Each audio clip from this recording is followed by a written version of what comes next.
बिहार के रिवर यानी कि बिहार की नदियाँ, बिहार के झीलें, बिहार के जलप्रपात और बिहार के नहर से संबंधित जितने भी प्रश्न बीपीएससी के एग्ज़ाम में प्रीवियस ईयर में पूछे गए हैं, उन सारे प्रश्नों को आज हम लोग एक ही सेशन में डिस्कस करेंगे। बड़ा ही इम्पोर्टेंट सेशन है, इसको ध्यानपूर्वक पूरा जरूर देखिएगा। यहाँ से निश्चित रूप से प्रश्न आपके भी एग्ज़ाम में देखने को मिलेंगे। यहाँ पर आप देख भी सकते हैं फ्रेंड्स, नदियाँ, झीलें, प्रपात एवं नहरें। चलिए सब लोग आज के सेशन का पहला प्रश्न पढ़ेंगे।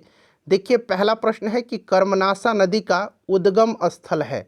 आप देख सकते हैं ये प्रश्न 71वीं बीपीएससी प्री 2025 में पूछा गया है और प्रत्येक प्रश्न के नीचे आपको लिखा मिल जाएगा इसी प्रकार से कि ये प्रश्न किस वर्ष बीपीएससी के एग्ज़ाम में पूछे गए हैं।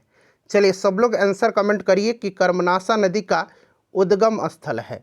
देखिए फ्रेंड्स ध्यान दीजिए, कर्मनाशा नदी गंगा की एक सहायक नदी है जिसका उद्गम बिहार के कैमूर जिले से कैमूर पहाड़ियों से होता है। यह नदी उत्तर प्रदेश तथा बिहार की सीमा बनाते हुए अंततः बक्सर जिले के चौसा के निकट गंगा नदी में मिल जाती है। तो ये भी प्रश्न पूछा जा सकता है कि कर्मनाशा नदी जो है ये कहाँ पर गंगा नदी में मिल जाती है। तो आपको याद रखना है बक्सर जिले के चौसा के निकट गंगा नदी में ये मिल जाती है।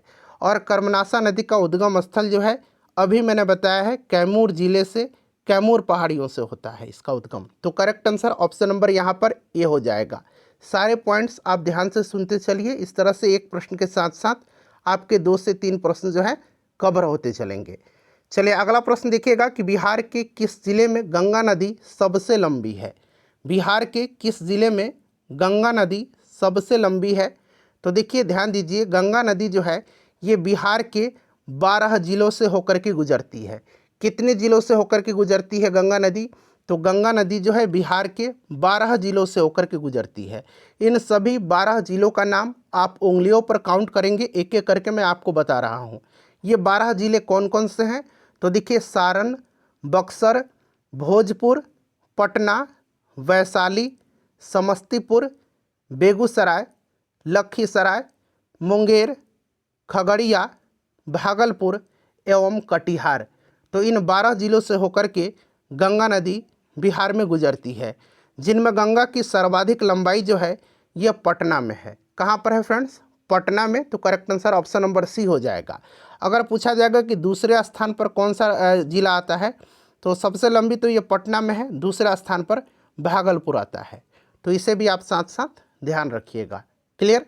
चलिए अब आगे बढ़ते हैं। और इसी प्रकार से मैंने आपको बीपीएससी एग्ज़ाम 2026 के लिए ढेर सारे मैंने आपको सेशन कवर कराए हुए हैं। तो जिन्होंने नहीं देखा है जाकर के देख लीजिएगा, लिंक आपको डिस्क्रिप्शन बॉक्स में मिल जाएंगे या आप चैनल पर चले जाइए, प्लेलिस्ट में सारे वीडियोज़ आपको मिल जाएंगे। देखिए अगला प्रश्न है कि बिहार राज्य में गंगा के किनारे स्थित जिलों की संख्या कितनी है। तो अभी मैंने आपको बताया है टोटल कितने ज़िले से होकर के गंगा नदी बिहार में गुजरती हैं, तो 12 जिलों। और एक बार मैं इन सभी ज़िलों का नाम फिर से रिपीट कर दे रहा हूँ, कौन कौन से ज़िले हैं। तो सारण, बक्सर, भोजपुर, पटना, वैशाली, समस्तीपुर, बेगूसराय, लखीसराय, मुंगेर, खगड़िया, भागलपुर और कटिहार। और फ्रेंड्स आप कमेंट करके बताइए कि आप किस ज़िले से हमारे वीडियोस को देख रहे हैं। चलिए तो right answer option number C हो जाएगा। नेक्स्ट क्वेश्चन है कि निम्नलिखित झीलों में से कौन सी बिहार में स्थित है। इसमें पूछा गया है कि निम्नलिखित झीलों में से कौन सी बिहार में स्थित है। तो देखिए करेक्ट आंसर यहाँ पर ऑप्शन नंबर ए जिन्होंने भी दिया है बिल्कुल राइट है, अनुपम झील। अनुपम झील जो है यह आपका कैमूर में स्थित है और यह झील कैमूर वन्यजीव अभयारण्य की सीमा में स्थित है। कैमूर वन्यजीव अभयारण्य जो पड़ता है ये बिहार के कैमूर तथा रोहतास जिला में पड़ता है। ये भी आप ध्यान रखिएगा। कैमूर वन्यजीव अभयारण्य बिहार का सबसे बड़ा वन्यजीव अभयारण्य है। ये पॉइंट इंपॉर्टेंट है, इसको आप जरूर याद रखिएगा। सांभर झील कहाँ पर पड़ता है? राजस्थान में। और सुखना झील जो है ये चंडीगढ़ में पड़ता है। क्लियर है? चलिए नेक्स्ट क्वेश्चन है कि बिहार का प्रथम रामसर क्षेत्र कहाँ स्थित है। यहाँ पर देखिए पूछा गया है कि प्रथम रामसर क्षेत्र कहाँ पर है। अच्छा अभी अगर हम बात करते हैं रामसर स्थलों की संख्या, तो आपको याद होगा कि अभी 6 है। बक्सर में जो गोकुल जलाशय है वो भी रामसर स्थल का दर्जा में शामिल किया गया है। साथ ही पश्चिम चंपारण का उदयपुर झील है। याद रखिएगा गोकुल जलाशय कहाँ का? बक्सर का। उदयपुर झील कहाँ का? पश्चिम चंपारण का। गोगाबिल झील कटिहार में पड़ता है, उसको भी जोड़ा गया है, ठीक है ना। और नागी पक्षी अभयारण्य और नकटी पक्षी अभयारण्य ये जमुई जिले में है, इनको भी रामसर स्थल का दर्जा दिया गया है। तो इन 5 हो गए। और पहला जो है ये आपका कौन सा हो जाएगा? तो फ्रेंड्स ये कांवर झील हो जाएगा, जो बेगूसराय में पड़ता था, ठीक है ना। तो यहाँ पर ऑप्शन नंबर ए हो जाएगा बेगूसराय का कांवर झील, ठीक है ना। बिहार के बेगूसराय में स्थित है। एशिया में शुद्ध जल की सबसे बड़ी गोखुर झील है ये, ठीक है। इसको भी आप जरूर ही ध्यान रखिएगा। क्लियर? यह बिहार का पहला रामसर स्थल है और देश का 39वां रामसर स्थल है। कौन सा? अभी मैंने बताया आपको कौन सा? कांवर झील, ठीक है। चलिए नेक्स्ट क्वेश्चन कर लेंगे कि बिहार का पहला रामसर स्थल कौन सा है। देखिए यह प्रश्न जो है 66वीं बीपीएससी 2020 में पूछा गया है। फिर से ये प्रश्न जो है 67वीं बीपीएससी 2022 में भी पूछा गया है। तो कांवर झील हो जाएगा, यहाँ पर दिखा ऑप्शन नंबर सी में करेक्ट आंसर हो जाएगा, ठीक है फ्रेंड्स। चलिए नेक्स्ट क्वेश्चन है कि एशिया की सबसे बड़ी एवं ताजे जल वाली गोखुर झील बिहार में कौन सी है। तो अभी मैंने गोखुर झील के बारे में बताया है। सबसे बड़ी ताजे जल वाली गोखुर झील जो है यह आपका कांवर झील है, जो कि बेगूसराय में पड़ता है। बिहार का ये पहला रामसर स्थल भी है, ठीक है। चलिए उसके बाद नेक्स्ट क्वेश्चन है कि सारण सिंचाई नहर निकलती है। सारण सिंचाई नहर जो है ये निकलती है, ये पूछा गया है। तो देखिए गंडक परियोजना के अंतर्गत गंडक नदी पर त्रिवेणी घाट के पास जो है एक लंबा जो है बैराज बनाया गया, जिससे कुछ नहरें निकाली गई और इनमें से एक सारण सिंचाई नहर भी है। तो इस प्रकार से देखा जाए तो गंडक यहाँ पर करेक्ट आंसर हो जाएगा। सारण सिंचाई नहर कहाँ से निकलती है?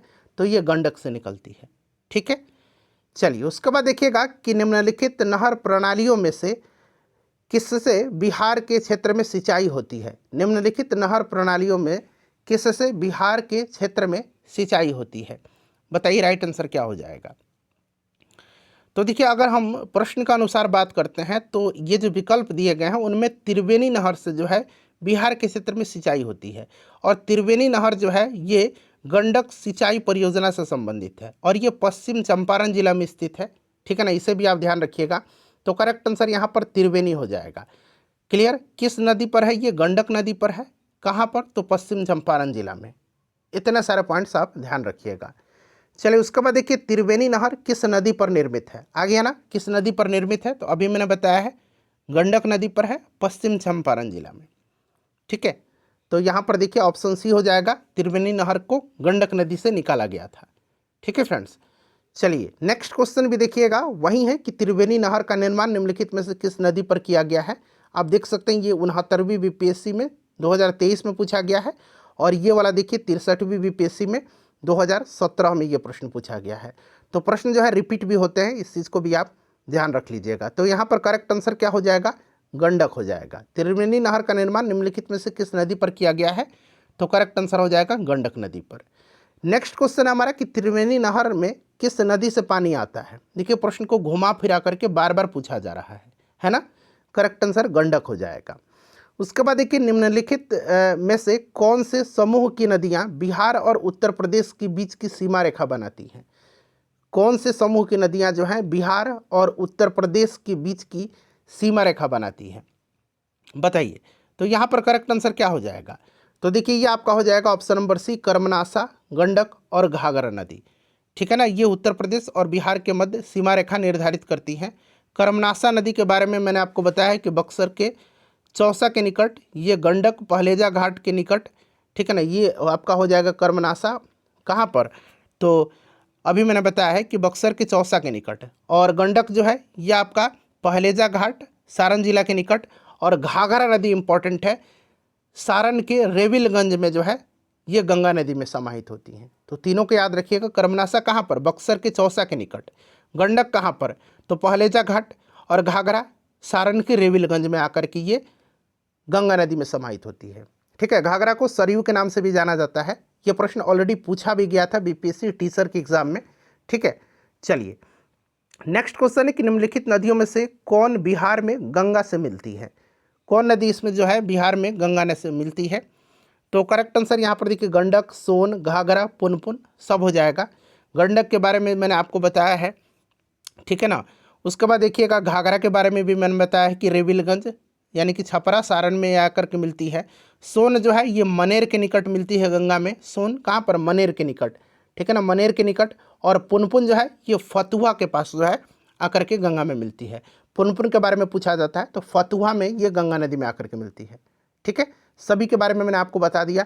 एक एक पॉइंट यहाँ से इंपॉर्टेंट है, इसको ध्यान रख लीजिएगा। तो राइट आंसर सभी हो जाएगा 1 2 3 4। क्लियर। चलिए फ्रेंड्स, सेशन पसंद आ रहा है तो प्लीज़ सेशन को एक लाइक ज़रूर कर दें और एक ग्रुप में इसको ज़रूर शेयर कर दीजिएगा।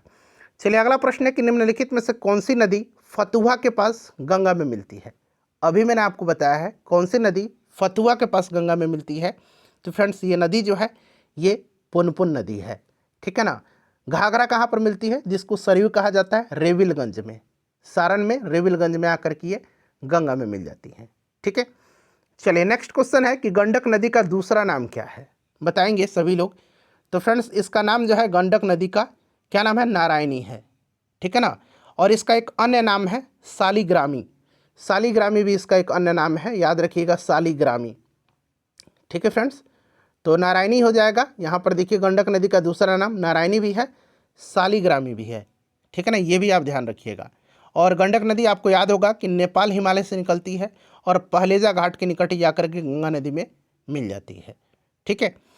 चलिए उसके बाद नेक्स्ट क्वेश्चन है कि पूर्व में बंगाल का दुख यानी कि सौरो ऑफ बंगाल कही जाने वाली बिहार से उद्गम होने वाली नदी कौन है? बताइए। तो ये दामोदर नदी है। कौन सी? बंगाल का दुख कहा जाता है, बंगाल का शोक कहा जाता है दामोदर नदी को, ठीक है। दामोदर नदी जो है ध्यान रखिएगा झारखंड, उस समय ये प्रश्न देखिए पूछा गया 1999 में, जब बिहार और झारखंड एक में थे, ठीक है ना। तो ये आपके उस समय अगर बात करें तो बिहार ही था, बट अभी वर्तमान बात करते हैं तो झारखंड राज्य के पलामू जिले से उद्गमित होती है, ठीक है। और ये भ्रंश घाटी से होकर के प्रभावित होती है, ठीक है ना, ये दामोदर नदी, इसे आप ध्यान जरूर रखिएगा। क्लियर। चलिए उसके बाद नेक्स्ट क्वेश्चन है कि बिहार में दामोदर प्रवाहित होती है। ये भी देखिए जब झारखंड बिहार एक में थे तब भी ये प्रश्न पूछा गया है। तो ये एक भ्रंश घाटी से, अभी मैंने बताया है, ठीक है ना, भ्रंश घाटी से। क्लियर। चलिए नेक्स्ट क्वेश्चन है कि निम्नलिखित अपवाह प्रणालियों में से किससे बिहार की भूमि अपवाहित होती है? यह भी रिसेंटली प्रश्न पूछा गया है 70वीं बीपीएससी में। बताइए। तो इनमें से अगर हम बात करते हैं तो ये घाघरा नदी है, घाघरा नदी है, ठीक है ना। और घाघरा नदी के बारे में बताया है, सरयू भी इसको कहा जाता है। और ये बिहार में रेविलगंज सारण के निकट आकर के गंगा नदी में मिल जाती है, ठीक है। नेक्स्ट क्वेश्चन है कि बिहार की भूमि निम्नलिखित में से किस नदी प्रणाली से अपवाहित होती है? बताएंगे। तो फ्रेंड्स ये गंगा हो जाएगा, इसमें से गंगा हो जाएगा।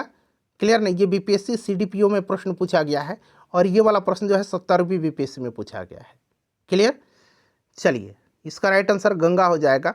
नेक्स्ट क्वेश्चन है हमारा गंगा हो जाएगा, ठीक है ना, ध्यान रखिएगा। और आपको याद भी होगा गंगा नदी बिहार की भूमि को 2 भागों में जो है विभाजित करती है, ठीक है, उत्तरी बिहार और दक्षिणी बिहार। क्लियर। चलिए उसके बाद नेक्स्ट क्वेश्चन है कि सोन और गंगा नदी का संगम बिहार के किस जिले में स्थित है? बताएंगे सभी लोग। सोन और गंगा नदी का संगम बिहार के किस जिले में है? तो फ्रेंड ये पटना में है। कहाँ पर है? पटना में, ठीक है ना। सोन नदी आपको याद होगा, ठीक है ना। सोन नदी जो है ना ये छत्तीसगढ़, मध्य प्रदेश, उत्तर प्रदेश, झारखंड तथा बिहार में बहती हुई पटना के निकट मनेर में गंगा नदी में समाहित होती है ना। चलिए उसके बाद नेक्स्ट क्वेश्चन है कि बिहार में गंगा नदी से मिलने वाली सोन नदी का उद्गम स्थल है। बड़ा इंपॉर्टेंट क्वेश्चन है, ये VVI क्वेश्चन है, ठीक है ना। बिहार में गंगा नदी में मिलने वाली सोन नदी का उद्गम स्थल है। तो देखिए सोन का उद्गम स्थल जो है ये अमरकंटक पठार है। कहाँ पर? अमरकंटक पहाड़ी या अमरकंटक पठार से निकलती है। क्लियर ना। तो यहाँ पर right answer option number D हो जाएगा, ठीक है। ये वाला प्रश्न देखिए, ये प्रश्न 2-3 बार बीपीएससी ने अभी पूछ लिया है। कोसी मैदान की माध्य समुद्र तल से औसत ऊंचाई है। ये बीपीएससी टीचर एग्जाम में भी पूछा गया है ये प्रश्न, और यहाँ पर आप देख सकते हैं कि 69वीं बीपीएससी में पूछा गया है। तो ये 30 मीटर है, ठीक है ना, 30 मीटर है, ध्यान रखिएगा। बीपीएससी ने इसका आंसर 30 मीटर भी दिया हुआ है। कोसी मैदान की माध्य समुद्र तल से औसत ऊंचाई लगभग 30 से 50 मीटर के मध्य है, ठीक है, इसको आप ध्यान रखिएगा। और कोसी को जो है बिहार का शोक भी कहा जाता है। आगे मिलेगा भी प्रश्न आपको। देखिए फिर से देखिए, ये प्रश्न 70वीं बीपीएससी में पूछा गया है। कोसी मैदान की समुद्र तल से औसत ऊंचाई 30 मीटर। और मैंने आपको बताया भी है कि बीपीएससी टीआरई में भी ये प्रश्न बिहार रिवर वाले सेक्शन में पूछा गया है। ठीक है, नेक्स्ट क्वेश्चन है कि बिहार की कौन सी नदी अपना मार्ग परिवर्तित करने के लिए जानी जाती है? मार्ग परिवर्तित करने के लिए जानी जाती है तो फ्रेंड्स ये कोसी नदी है। कोसी नदी भयंकर बाढ़ लाती है, बहुत तबाही होता है, इसीलिए इसको जो है बिहार का शोक कहा जाता है कोसी को। ठीक है ना, कोसी नदी ध्यान रखिएगा, क्लियर ना। ये कुर्सेला में आकर के गंगा नदी में मिलती है, कटिहार के पास। चलिए नेक्स्ट क्वेश्चन कर लेंगे। अगला प्रश्न है हमारा कि निम्न नदियों में से सबसे अधिक नदी पथ परिवर्तन मैक्सिमम शिफ्टिंग ऑफ कोर्स किया है, तो ये कोसी नदी है। ठीक है, अगला प्रश्न है कि कौन सी नदी बिहार का शोक के रूप में जानी जाती है? तो कोसी नदी को बिहार का शोक कहा जाता है। देख सकते हैं प्रश्न को कितना घुमा फिरा करके बार बार पूछा जा रहा है। बिहार का शोक किस नदी को कहा जाता है? देखिए फिर से ये 67वीं में पूछा गया था और 2000 यहाँ पर देखिए 70वीं में 2024 में पूछा गया है और ये 2022 में पूछा गया है। ठीक है, उसके बाद देखिए निम्न में से किस स्थान पर कोसी नदी गंगा नदी से मिलती है? तो अभी मैंने आपको बताया है कि कोसी नदी किस स्थान पर गंगा नदी से मिलती है, तो फ्रेंड्स ये कुर्सेला में, कटिहार में। ठीक है ना, ध्यान रखिएगा, कुर्सेला कटिहार के पास ये गंगा नदी में मिल जाती है। मार्ग बदलने की प्रवृत्ति के कारण इसे बिहार का शोक कहा जाता है। कोसी का असली नाम कौशिकी है। क्या है? कौशिकी, कौशिकी है इसका असली नाम। ठीक है, चलिए तो राइट आंसर यहाँ पर क्या हो जाएगा? कुर्सेला कटिहार में, कटिहार। ठीक है फ्रेंड्स, चलिए उसके बाद देखिएगा गंगा नदी की दियरा भूमि का नामकरण निम्नलिखित में से किससे संबंधित है? दियरा, बताइए। तो राइट आंसर क्या हो जाएगा? फटाफट बता दीजिए। तो फ्रेंड्स ये जो है संबंधित है दायरा से। ठीक है ना, दायरा से संबंधित है। चलिए उसके बाद नेक्स्ट क्वेश्चन है कि बिहार में प्रवाहित होने वाली निम्न नदियों में से उत्तर की ओर प्रवाहित होने वाली कौन सी नदी है? उत्तर की ओर। ठीक है, अब देखिए जो विकल्प दिए गए हैं उसमें कोई भी नदी उत्तर दिशा की ओर प्रवाहित नहीं होती है, बल्कि ये नदियाँ जो है उद्गम स्थल से, अपने उद्गम स्थल से दक्षिण दिशा की ओर प्रवाहित होते हुए सहायक या उपसहायक नदी के रूप में अंततः गंगा में मिल जाती है। इसलिए ऑप्शन नंबर यहाँ पर ई हो जाएगा। क्लियर ना? चलिए उसके बाद नेक्स्ट क्वेश्चन है कि बिहार का तराई प्रदेश विस्तृत है। बिहार का तराई प्रदेश, तो देखिए बिहार का तराई प्रदेश भारत नेपाल सीमा के समानांतर विस्तृत है। बिहार राज्य के नेपाल से कितने जिले लगते हैं? तो 7 जिले। बिहार राज्य के 7 जिले नेपाल से लगते हैं। यानी कि बिहार के कितने जिले नेपाल के साथ सीमा साझा करते हैं? तो 7 जिले। कौन कौन से हैं उंगलियों पर काउंट करेंगे। पश्चिम चंपारण, पूर्वी चंपारण, सीतामढ़ी, मधुबनी, सुपौल, अररिया और किशनगंज। ठीक है ना, इन्हीं जो है जिलों में तराई प्रदेश पतली पट्टी के रूप में विस्तृत है। तो राइट आंसर यहाँ पर ऑप्शन नंबर बी हो जाएगा इसका। क्लियर? चलिए उसके बाद देखिएगा अगला प्रश्न हमारा कि बिहार के किस जिले में तेलहर कुंड जलप्रपात अवस्थित है? अच्छा, सबसे पहले आप याद रखिएगा ककोलत जलप्रपात बड़ा पूछा गया है। ककोलत जलप्रपात, ककोलत जलप्रपात कहाँ पर है? ककोलत जो है ये नवादा में है। ठीक है, ककोलत कहाँ पर है? नवादा में है। तेलहर कुंड कहाँ पर है? तो तेलहर कुंड जो है ये कैमूर में है और कैमूर में करकटगढ़ जलप्रपात भी है। करकटगढ़, ठीक है ना, करकटगढ़ जलप्रपात ये भी कैमूर में ही है। ठीक है, तो कैमूर में हो गया तेलहर कुंड और करकटगढ़। ठीक है, ककोलत हो गया नवादा में। अच्छा, एक दुर्गावती जलप्रपात है, रोहतास में है। एक धुआं कुंड जलप्रपात है, ये भी रोहतास में है।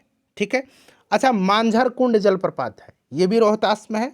और तुतला भवानी जलप्रपात है, ये भी रोहतास में है। तो रोहतास में याद रखिएगा दुर्गावती, धुआं कुंड, मांझर कुंड और तुतला भवानी।